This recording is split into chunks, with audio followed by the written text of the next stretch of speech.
Want to invest in crypto without switching apps? Robinhood makes it super easy.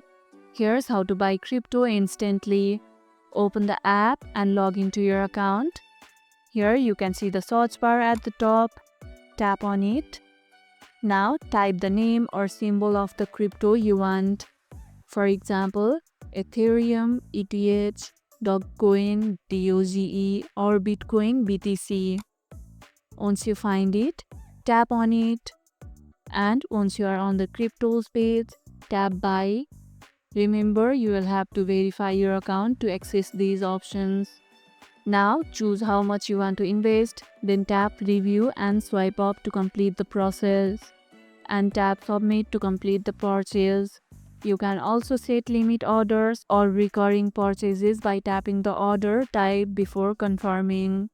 What's your favorite crypto right now? Let's chat in the comments below. And if this video helped, hit the like button, share it, subscribe and leave a comment. Thanks for watching and I'll see you in the next one.